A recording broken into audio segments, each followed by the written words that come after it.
on the video, episode number 4 of Flow Talks. Here we are. Episode 4, here we are. Not in the sauna, and that is my doing. Yeah, it is your doing. I've spent like 15 of the last 22 days or something like that in the hospital. Oh, yeah, in and out, just one thing after another. Yeah, so I'm currently inflated with water, which seems like the sauna would be. Super edematous. Legs the size of somebody, thinking that you might be obese or something. Yeah, I literally had my 600-pound leg. My right leg was absolutely massively swollen because I was basically malnourished. And it was a series of things that led to my malnourishment. Basically, it started with what I think was crashing my estrogen because I was on exogenous testosterone for like 6 weeks. My estrogen got fluctuated. Yeah, got a little bit out of control. I took a anastrozole and it just totally fucked me up. I mean, I was having shortness of breath, panic attacks, all sorts of stuff. I went to the hospital for that originally, found out that I had 2 broken femurs, and I was just so unwell. I wasn't eating anything, which eventually led to my, what is that? What is that called? Is that mast cell activation? No, it was a certain protein that got super low. No, your albumin? Albumin. My albumin got super low, which led to my veins leaking and led to me having a giant, fat, swollen leg. So, and let's not forget the rhabdo. Yep, and had like out of control muscle spasms, which I thought was from the broken femurs, but I actually think it was from the crashed E2 because the femurs have been broken for months apparently. And so it was the roughest couple of weeks I've had in a very long time, perhaps the roughest couple of weeks in my entire paralyzed journey, to be honest. It was a tough couple weeks. Yeah, I know. I can only imagine. Well, I came and visited you, and you were looking a little rough. Yeah, I was in decent spirits when you came and visited, but there were some dark times in between. Just sat inside a hospital room with nothing but your own thoughts and no idea when you're getting out of there, and that place is just hell. Just beeping. Lights everywhere. I PTSD from when the time of the accident, and then having to revisit and go in, and just makes you start thinking about all those things. I had PTSD. I felt post-traumatic stress leaving the hospital today.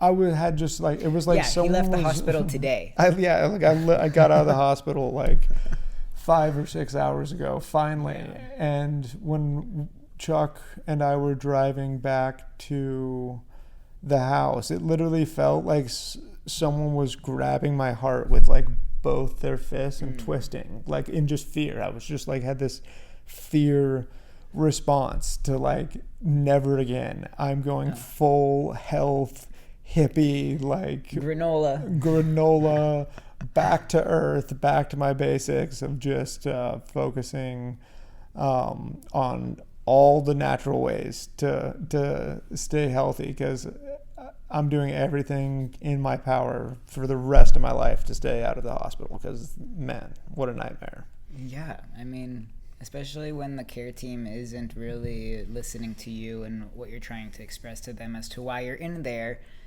it makes it really frustrating also. It makes it super hard. I had some really, really good doctors. The guy, my final doctor, that figured everything out, and but we had already figured it out, but they just weren't listening. Yeah, that's true. Yeah, we had figured out that mast cell activation was causing this whole thing, was causing this cascade of symptoms. The missing piece of the puzzle that I give them full credit for is the albumin thing and the Right. the leaking leg. But I think that was because of mast cell activation, because those are symptoms of mast cell activation. Right. Yeah. And I've had mast cell activation syndrome for years. I got diagnosed with it by some rheumatologist in Colorado, but I still don't even fully know what the heck it is. So I did research on it, and I did learn a little bit about it when I was in pharmacy school. But essentially, mast cells are like the security guards in your body. So when something is going on, say that you get like hurt or there's just an issue running rampant in your body, mast cells get activated, and they are essentially, it's like histamine, cytokines, and tryptase. Those are like the three main ones that get released. Histamine is probably like the biggest one, especially in your situation with how your legs were swollen and stuff. But basically, your immune system, it's not that it's weak or anything, but it overreacts to certain things that happen. What I think happened with you was that because of the fluctuations in your estrogen, your mast cells started freaking out. And also a side effect of testosterone is leg swelling or like water retention. And because you have mast cell activation, these cells kind of started freaking out and started releasing, all kinds of mediators is what they're called, that basically gave you angioedema in your legs, which is just edema in your legs, and that's why your legs started swelling as much as they did. On top of course, having the rhabdo and all of the other cascade of things that happened. Yeah, it was crazy. And just word to anyone who's considering going on like TRT or testosterone replacement therapy, it's a lot to manage. And like obviously with mast cell activation syndrome, it's too much for me. I'm going back full natty. That was my little dip my toes in the PED world, the PED pond, and it was just I'm going back to just doing it the natural way. The main reason I wanted to do PEDs or to do testosterone specifically is because I was having these bone integrity issues, but I'm just going to go full on, like I'm eating, bone broth, like homemade bone broth 10 times a day, whatever it takes. Like, do you think the bone integrity issues are what contributed to the busted up femur heads? I would have to imagine. I mean, I didn't do anything crazy to... Yeah, you didn't say you didn't fall or you haven't fallen or anything. The only thing that could would break both of them. The only thing that could have happened is like coming down really hard surfing, like getting tumbled over a wave and coming down on kind of both my legs, and that... Did that happen? I go down pretty hard and like landed on my legs, so it could have like, what else? I don't really do anything else that like exerts that much force where you would break both your femoral heads. That seems pretty crazy, but we'll see what happens with that. That's been, a huge source of the fear for me, is just not knowing what to do about it, because as a paraplegic, they can't really do hip replacement surgery, because you need to build up muscle around it to protect holding that, hip in place. Otherwise, it could just continually dislocate, which is more surgeries, more risk of infection. Right. So as it stands now, it's just chill with broken femurs, and they gave me the green light to do everything I was doing before. Might get some second opinions, I think, on that whole situation. But yeah, what a crazy journey. I mean, the main thing I want to highlight is just how broken the fucking hospital system is for healing you. it's not here for you. Just waking you up in the middle of the night constantly and just being like, all right, it's 4:15, time to get blood. And like, I know that's a nice way of saying it. They like yell at you. I mean, they literally turn on all the lights in the room and are just like, They talk to you as if you can't hear. Yeah, start moving your body around and stabbing needles into you. And it's just like, Yeah, that's what they did in rehab to me. It was always at 6 a.m. sharp. Hey, Elena! I literally, I would keep my eyes closed. I'm like, do you have to fucking yell this early in the morning? Yeah, it's crazy. It's like, I understand horrible. You're on a 12-hour shift and like, this is your whatever 3 o'clock in the afternoon, but I am in like 9 out of 10 pain. Yeah. I fell asleep at 1 p.m. finally after fighting to fall asleep for 4.5 hours and just flip on all the lights. Yeah, it's no consideration. And it's just so, you know, the blood cultures can come back while the doctors are there and everything. Like, I get it, but I mean, there's got to just be some level of like mindfulness towards like a healing fucking environment. Yeah, I mean, it's like we go to the hospital to heal, but it's not very healing environment. It's not healing at all. They force drugs upon you. I was literally...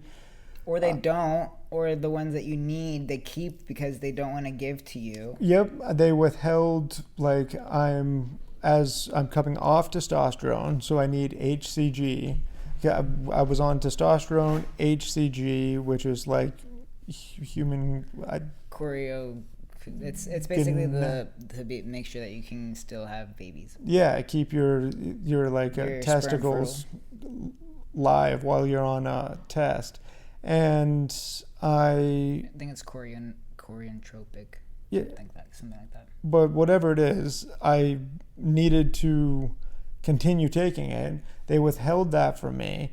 They literally held my pain, like I was being given opiate pain medication because I have 2 fractured femurs. I'm in a hospital bed. I have a fractured back, blown like discs in my back and stuff. And they held my pain medicine hostage unless I took antibiotics, which they hadn't confirmed whether or not I had an infection. I told them I did not have an infection. I was having like... You were telling them everything and they're like, oh no, it's sepsis. Yep, I was like, no, I'm having, like, it's a reaction to crashed E2. That's why I'm having tachycardia and fluctuations in my temperature. And so they just blasted me with antibiotics, despite the fact that I did not have sepsis. I, in fact, to their knowledge, they'll never know whether or not I had crashed E2 or not, because the entire... Never checked it. 3 weeks that I was in and out of the hospital, they never once checked my hormones. Yeah. They refused to check my hormones. Well, yeah, they do that because it's not a diagnostic code that they can then bill insurance or whatever it is. It's a whole billing thing. If they can't bill for it, then they can't run it. That's kind of how I understand why they don't run certain tests. It's fucking retarded. That's what it is. Like, there's no other way to describe it. I came in complaining like of a symptom. I crashed my estrogen. I took too much anastrozole. What the fuck do I do? And they're like, we're going to punish your body with so many antibiotics and treat you for sepsis. I still want to know. I still want to know what antibiotic they were giving you, because I feel like that contributed to you getting rhabdomyolysis. It very well could have. I mean, And then they sent you home on rhabdo. Yeah, they sent me home with rhabdo. Your pee was literally the color of tea, and they were like, "Oh yeah, you can go home." Yeah. And then he laid in bed for 2 days, and his legs just kept swelling and swelling. And got a pressure sore from laying in bed because I couldn't get up.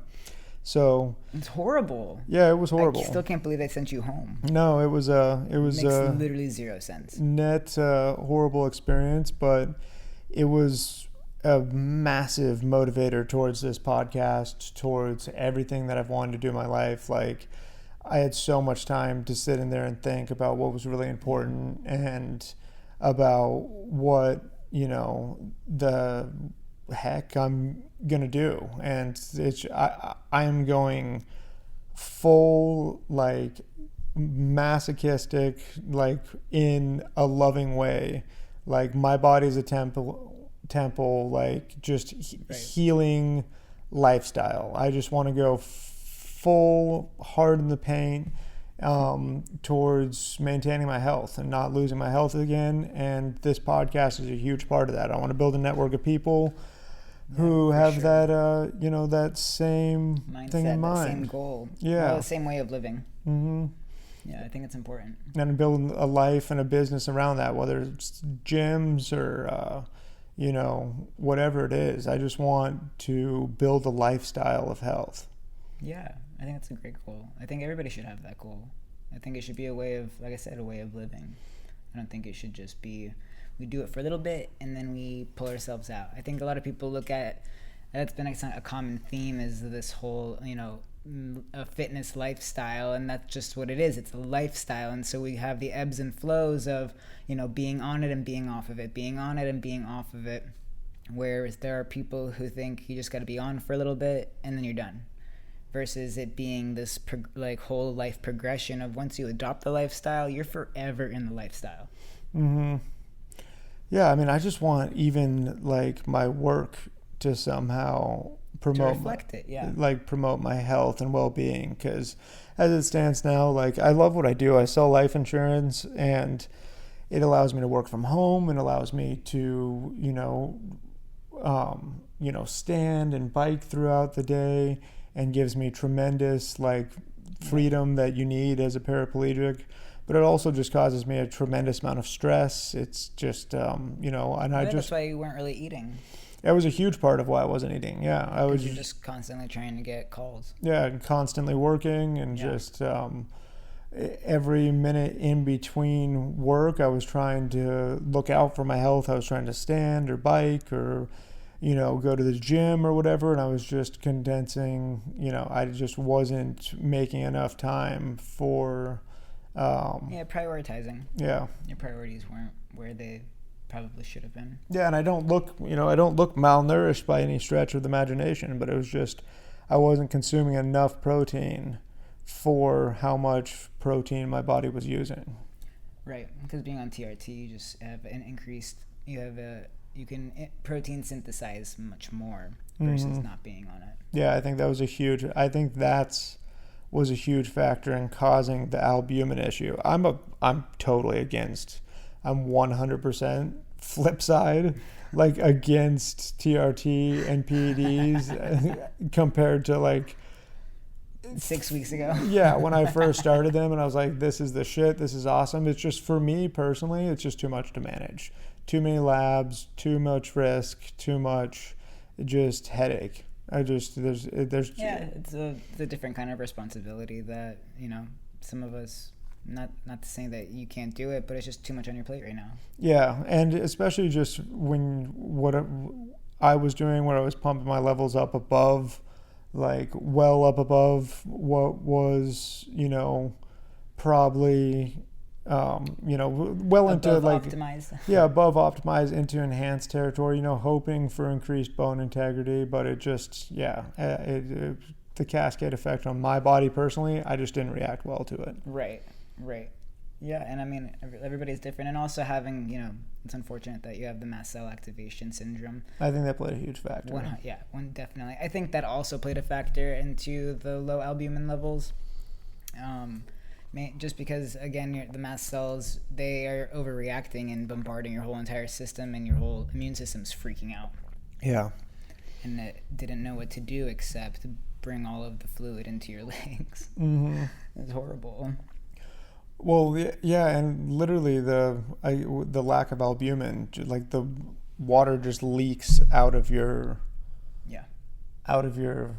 blood vessels, because it lines your blood vessels and keeps them watertight. Right, so mast cells are located in a lot of places in your body, and they are located in your blood vessels also. Mm-hmm. And so I think that also, like I said, played a big factor into why the cascade of events did occur.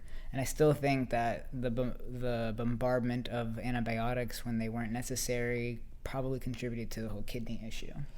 Yeah, and another thing this is kind of just a tangent, but how little, it's so intimidating being in the hospital as a paraplegic person, especially without someone to advocate for you and just completely alone in there, because doctors don't understand fucking anything about paraplegia either. So they don't understand anything about mast cell activation syndrome, about paraplegia. If you've got some complex stuff going on, and you're none just... of them have the time to go. It's either they don't have the time or they don't want to take the time to actually fully read your chart and really look over and analyze what it is going on and actually critically think about the situation at hand versus just treating your symptoms. They don't have the time. They just look at like symptom medication. They literally have... It's Western medicine is just symptom management. Yeah, they just have so many, so many different patients they're rotating to. The worst part is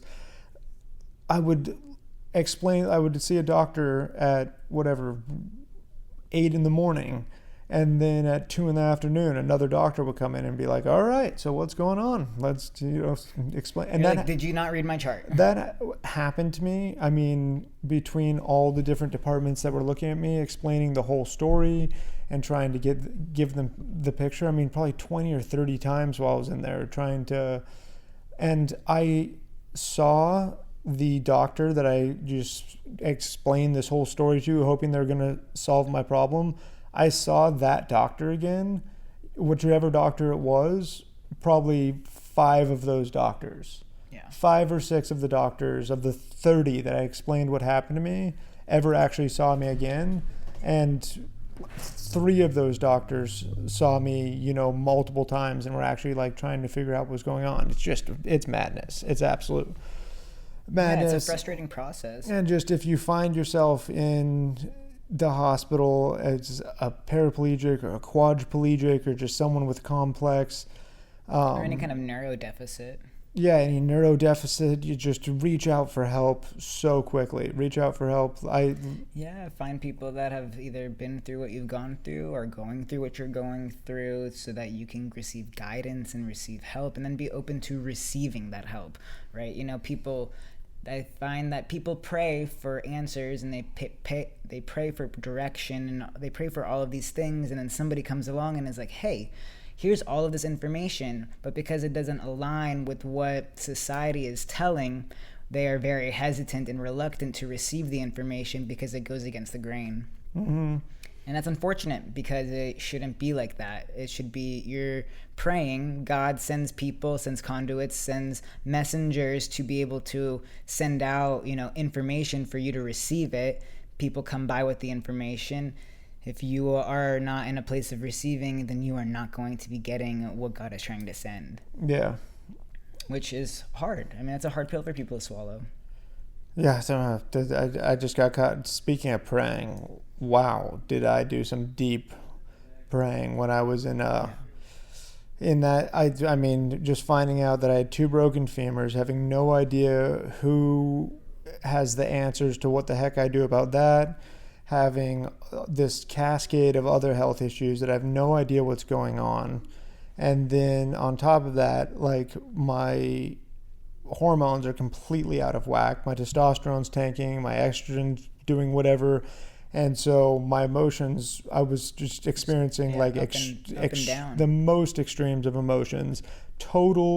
My first, I thought I knew what a panic attack was, but I had no idea. My first true, shortness of breath, full on ongoing panic attack. And for me, it was a really stark and just important reminder of what's your health is number one, the health is number one, and God is number one. That you're just nothing. You're nothing if you just don't have if you don't have that faith. In those moments of true darkness of no idea what's going on, if you can't pull up true faith, if you can't muster 100% conviction and faith that there's something out there greater than you, I mean, you're in big trouble. Yeah, definitely. I mean, even outside of just what you've gone through, but becoming paralyzed, there are many moments of that darkness. No matter how much work we've done on ourselves, that feeling every once in a while still comes up, right? Like, there's no way of running from it, figuratively and literally. And yeah, in those times, you have to sit in it and just trust that you're gonna make it to the other side, because you're believing in something way bigger than what actually is. Yeah, just breathe and trust.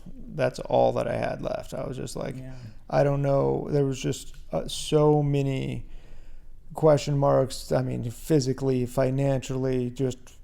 I'm sure there's still a bunch.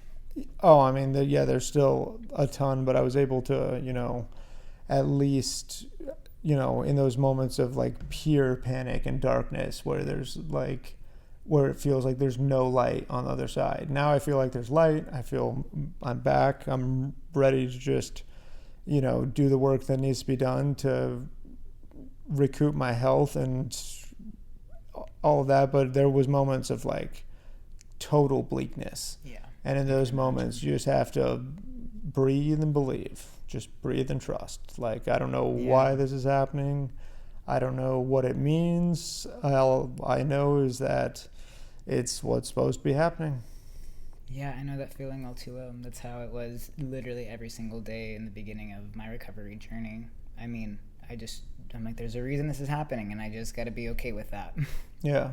Because if I'm not going to be okay with it, the more resistance we have to the things that are happening in our life, it seems that it makes the whole journey way harder, because we're just not allowing what's happening to happen.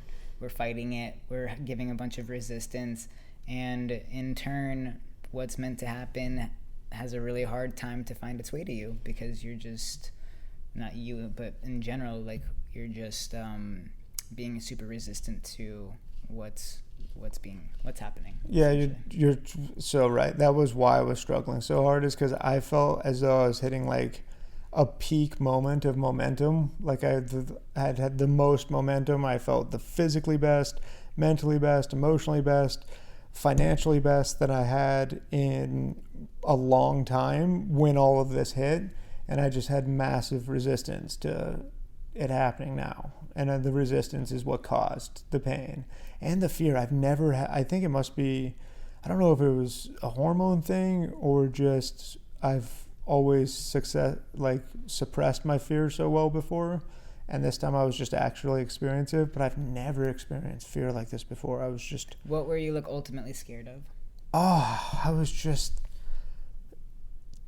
terrified of, honestly, being in the hospital more like of surgeries and like infections and losing my health and being, losing my financial independence and having people have to, care for me and just... Like basically all over again of what you've already gone through. Yeah, it was just total PTSD of just like, please don't put me through that, and like, please, for the love of God, don't put the people I love through that again, because like, I just don't want to lose my independence. That's terrifying to me.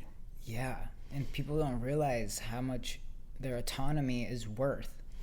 Having autonomy is amazing. Like, we had it ripped away from us at one point in time, and now that we have it back, it's like what we cherish for what we can do by ourselves. But I remember in the beginning, for me, when everybody was doing everything, I felt so little. Yeah. I felt so little, and not that people made me feel that way by any means, but I felt that way within myself, especially because growing up, my father, he always told me, he's like, just don't be dependent on anybody when you get older. Don't be dependent on anybody when you get older. So in my head, that's why I was like, okay, go to school, get a job. Like, I'm going to be this fucking badass bitch that doesn't have to rely on anybody, X, Y, Z. And then life's like, okay, let me show you. Yeah. And then you're like, oh. And then I got humbled really quick, as you got humbled really quick. Yeah, I got humbled for 6 years straight. It was just so emasculating, not being able to get my shit together because of things exactly like this. Like, get momentum, get things going, and then just massive health crisis just puts the brakes on everything, and you feel like, you know, you're starting over from scratch again. But it just takes an incredible amount of resilience, trust, and faith. That's all there is to it. Yeah, and a little bit of soul searching as to, not to saying it's a pattern, but maybe looking at it as a pattern and thinking like, okay, why does this keep happening, and what's trying to be shown to me? Because this keeps happening. Is it to stop me and redirect me from what it is that I'm doing? Is it trying to just put me on pause so that I can see other things? You know, I say this because these are all the things that were spiraling through my head when I was going, like, in the beginning of my recovery and stuff. And, you know, we always say, like, we got to try to find the light. We got to try and find the light. But it's more so on how we are viewing the situation that we're in that light appears. So essentially, the perspective that you have on the situation is the light that you can either choose to see at the end of the tunnel, or you can choose not to, depending on how you view the situation. Yeah, I mean, this was painfully obvious. Like, the redirection is, I need to focus on this right here, doing podcasts, doing creative stuff related to health, wellness, happiness. I want to get my book out there in the world, and you need to. Yeah, I need to put my story out there, you know, for better or worse, and I just keep straying from that path. And this is the final one. This was the final boss. Like, those nights alone in that hospital day after day was like the final boss of, like, I don't give a shit what anyone thinks. I'm just doing what I know I need to do. Yeah. And I think that also falls in line with, like, trusting that, you know, maybe you steer away from the whole life insurance thing and go, you know, balls to the wall in this new direction.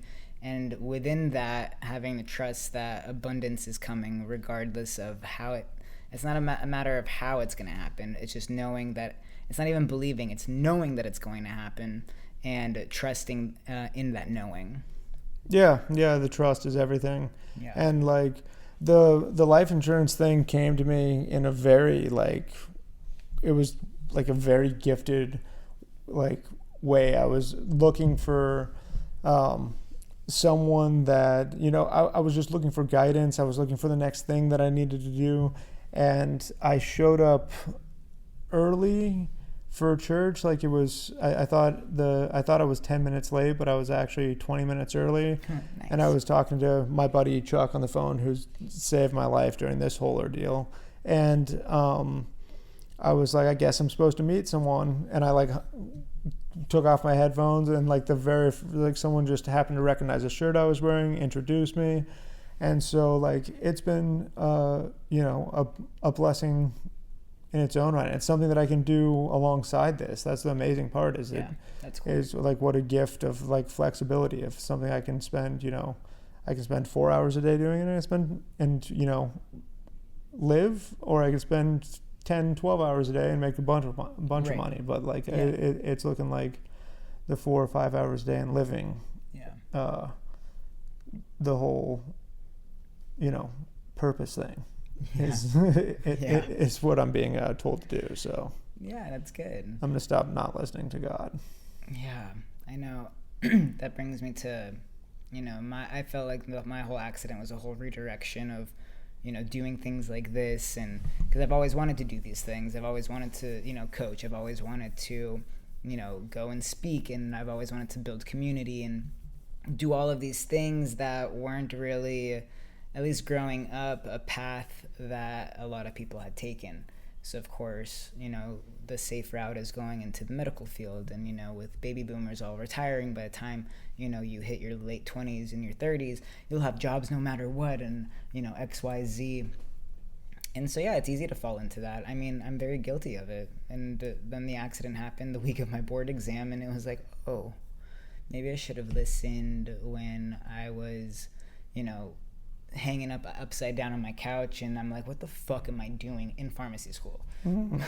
Yeah. You know, and having to like remind myself or like convince myself like, well, you're already in it, you might as well just finish, just go ahead and do it. But meanwhile, you know, I had no idea. I mean, I look back at old Instagram posts and stuff, and I was already posting like fitness stuff, and I was already posting, you know, all kinds of things that are now, that were essentially foretelling what was going to be later on. Mm-hmm. Even flow state, you know, that was created in pharmacy school, and that's crazy.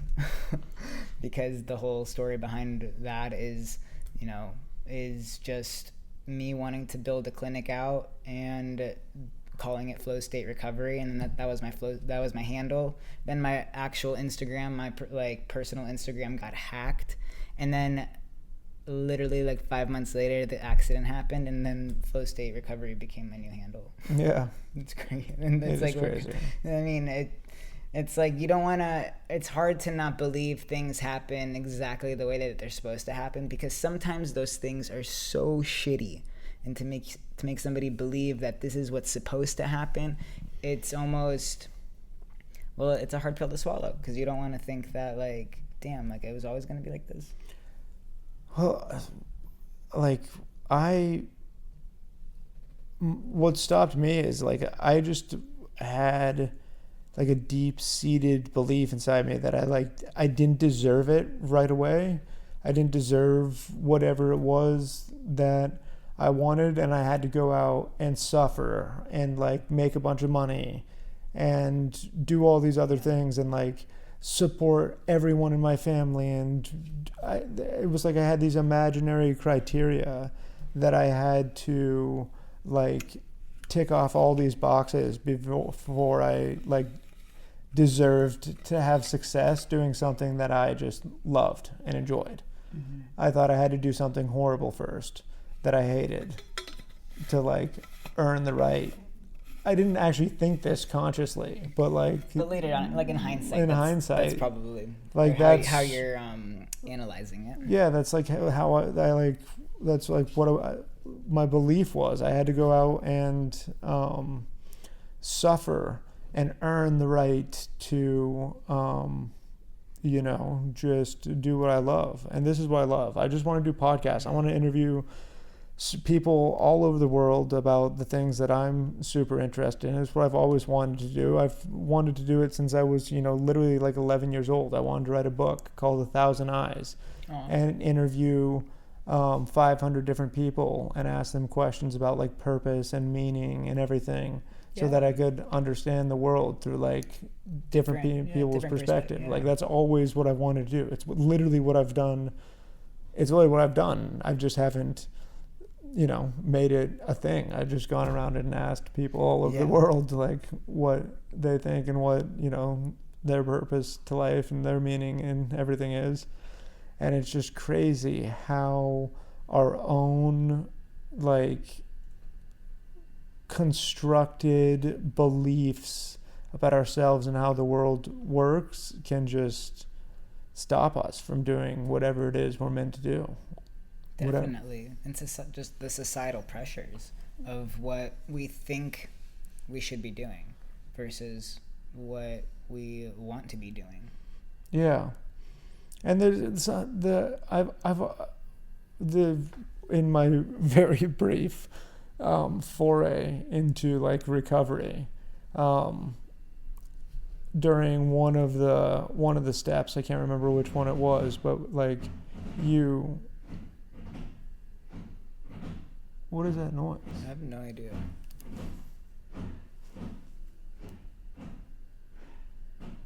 Chuck.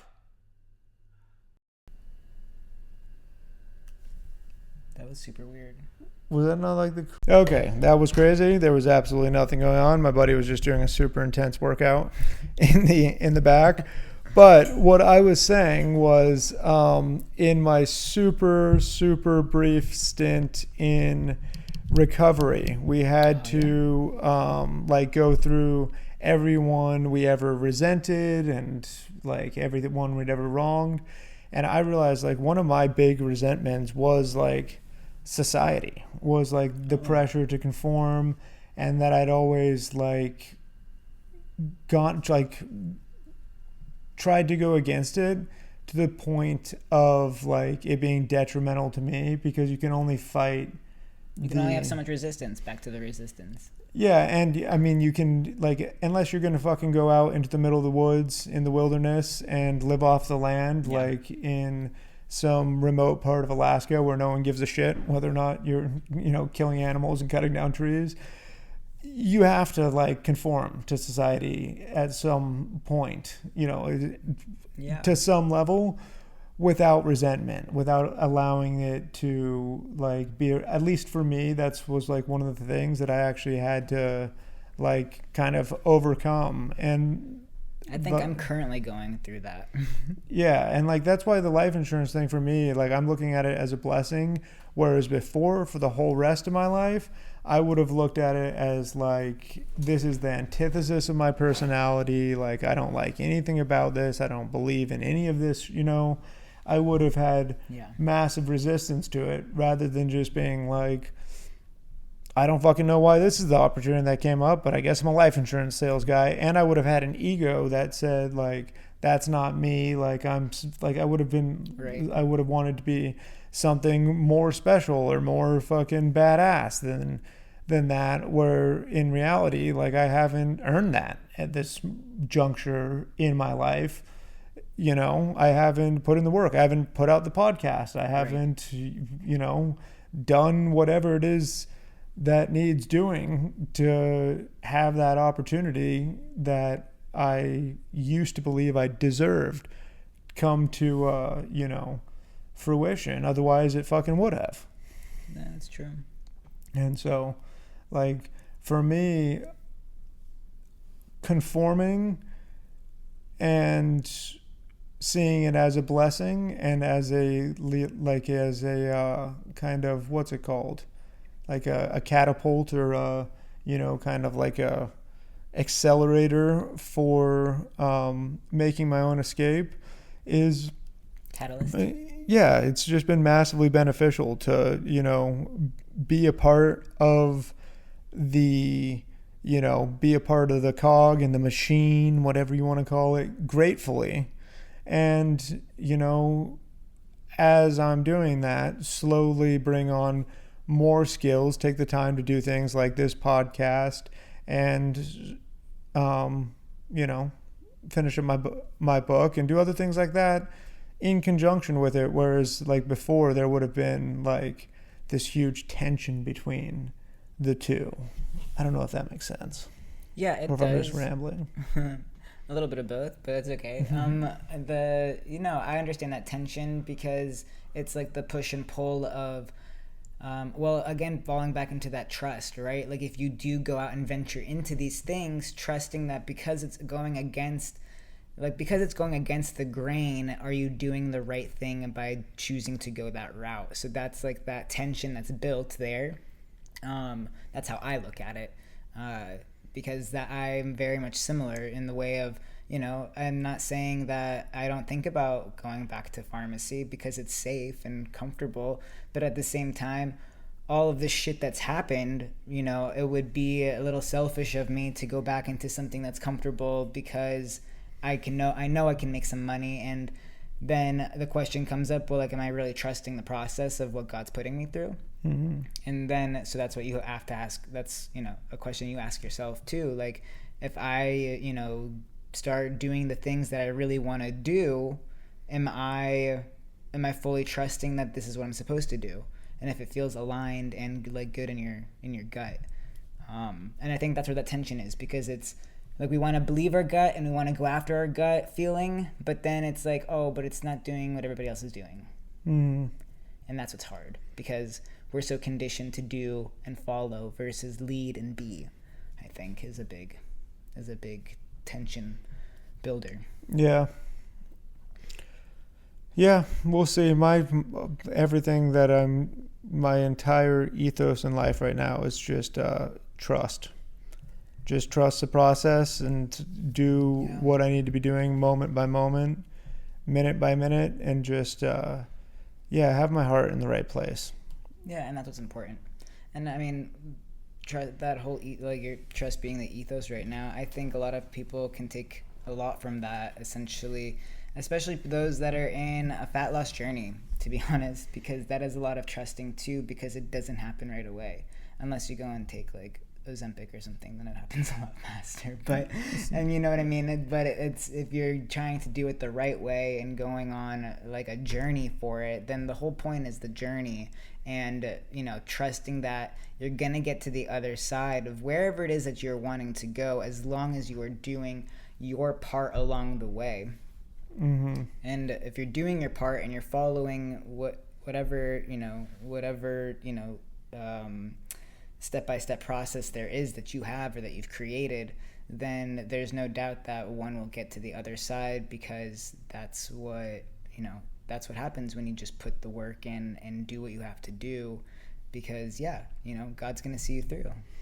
Yep, I've spent my whole life trying to find shortcuts or ways to leapfrog the line, and now my whole thing is, I just need to turn this a little bit, and now my whole thing is just creating systems that I can live by and just being super consistent. I would just want to put down a couple of goals and not spread myself too thin, build systems that I know will allow me to reach those goals, and then just do the work day by day and enjoy the process, and not I never had patience. That was my biggest weakness throughout one of my many weaknesses. It might not be my biggest one, but patience was definitely a big one for me. It's just not having the patience. Yeah, and that's hard. Being patient is hard in a society that lives off instant gratification. We want results right away. We want the text right away. We want the email right away. We want our TV working right away. Yeah, Netflix to load right away. Netflix better fucking load right away. I'll make patience a virtue in all other aspects, unless I want to watch a show and there's a little loading fucking thing in front of me. I know. Well, technology, it's like technology has one job, but we're just so used to and accustomed to having it be so fast that we just get spoiled. But I want to talk about those systems that you're referring to. Have you read the book Atomic Habits? Half of it. That's fair. That's enough, I feel like. But he talks about how we what's the one quote in there? It's basically it's not that we fall short of our habits, but we fall short of our systems. But I think we should take it one step further, because the question is we have these habits, right, that are in place, good ones and bad ones, and then we have these systems in place that contribute to these habits. And they are, especially for good habits, right? Like we meal prep, that's a system, so that we're all situated for the week, and that we are able to, fuel our bodies XYZ. That's a system, by doing that, to implement the habit of eating good. And then there's the question of, okay, well, if these systems are in place, why is it that sometimes we don't want to meal prep, and why is it sometimes that we don't follow through with the things that we say? And then that shows the standards of what one follows. And if somebody has high standards, then no matter what, they're going to always follow through, because they have that standard set for themselves, versus having a very low standard and being okay with, if you have a low standard of only going to the gym twice a week, that's a low standard in some people's eyes, right? And that, if that's a low standard to one person, then they need to raise their standards of like, no, like I'm always going to go 4 days a week. Like this is the standard that I have for myself. And so then it doesn't become really a system, but it becomes more of that standard that we hold up to.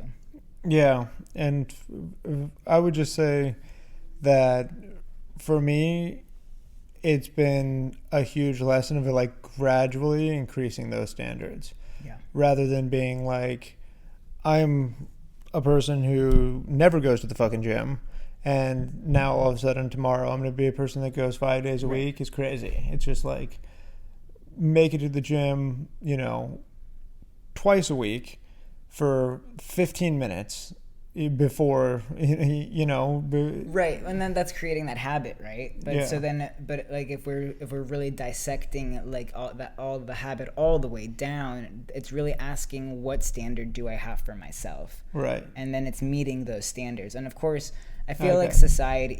society has really lowered the standard because too many people complained that the standard is too high, and I think that has really brought us down as like kind of a collective. I feel like my problem is having too high of standards for myself, failing to achieve them, and then being like disappointed. Yeah, I guess, I mean, but then do you have high standards if you're not really meeting them? Well, I mean, I set high standards, but I set them like that was why I was saying like that I had to gradually build to high standards, because like for years, decades, I would just want to, I would just all of a sudden want to be, the person that I dreamt to be, whether it was fitness or finance or whatever. And I would set like some impossible standard, and I might be able to hold it for a while, but then I'd get burnout and, just fail to achieve, it would just be a cyclical failure. Whereas like I'm slowly raising the standard I have for myself. Yeah. And that's, I would just wanted to say that because, that has been a huge challenge for me. Yeah, no, I'm glad you did. I mean, you bring it up. I think it's a challenge for a lot of people. I mean, it's a challenge for myself included. We set expectations, and then when we don't meet those expectations, we're really hard on ourselves because we have these high standards. Mm-hmm. And then when we're either, because life is doing what life does, sometimes it's really hard to meet those expectations. And, there's a fine line between giving grace of, when life is lifing, and then giving grace because you're just a piece of shit that doesn't want to do it. Yeah, it is a fine line. Yeah, and so it's like learning what that fine line is. And I think a lot of people do give too much grace in ways that don't necessarily deserve it, because you're not really doing what you need to be doing because you just don't feel like doing it. Yeah, it's in your heart. You got to start learning. Like for me, it's like I have really, because I had such, fucked up ways of either beating myself up and just doing masochistic, 5 days a week, 10 miles of running per day, whatever it was, some crazy thing, after working 12-hour days. Like, yeah. I had to like really tune in to, and I'm still, this is like still a process I'm trying to do. Like, am I being a bitch right now that doesn't want to do this? Or like, do I actually need a break because my body's like falling apart from working too hard? Like, Right.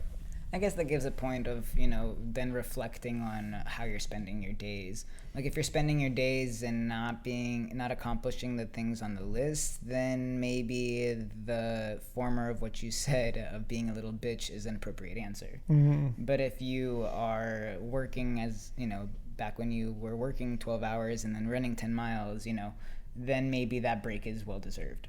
Right. Yeah. And it's just about like sitting and reflecting, tuning into it. Cause like pushing to the crazy limits is awesome sometimes. And, it's just, like managing it for burnout is the only thing. Cause I would push to the crazy limits and then burn out. I'm not David Goggins where you just always going, just like permanently living in rhabdo. And I think he like ran on one with broken legs or something like that. I'm sure. Yeah, I'm sure he crazy. Ran on all sorts of broken bones. And like the edema that was happening to my legs. The only other time I've seen that is on an Instagram video of him, like after like a multi-100-mile run, and he was like grabbing his legs, and there was a deep handprint of edema in it. So. Like super pitted. Yeah. Oh no. Yeah. But I think I gotta end this one. I think I gotta go get my legs up I think so. That's a good idea. I got a shower. I've literally been bathing with fucking baby wipes for Oh, like yeah, I 7 forgot. days. We went straight from the hospital to here. Yeah, I have like been Yeah. brushing with a toothbrush that's like had like 7 hairs on it. It was the world's smallest toothbrush, so I need to go groom and take care of my body because I'm pretty beat. Well, episode 4. Episode 4. I'm so happy to be back. And launch day. And We did launch today. we launched our podcast today. This is Episode like 1 launched today. episode 1 launched today. So if you watch that is We're so very appreciative. And we can't thank you enough for the love and support. Yeah, seriously, so much love coming from this this end of the camera. I hope that you get some sort of value from it, and hope to get to meet you and build a community and all we're all figuring life out. Figuring life out together. Yeah, hell yeah. Fist bump. See you next time. Next time.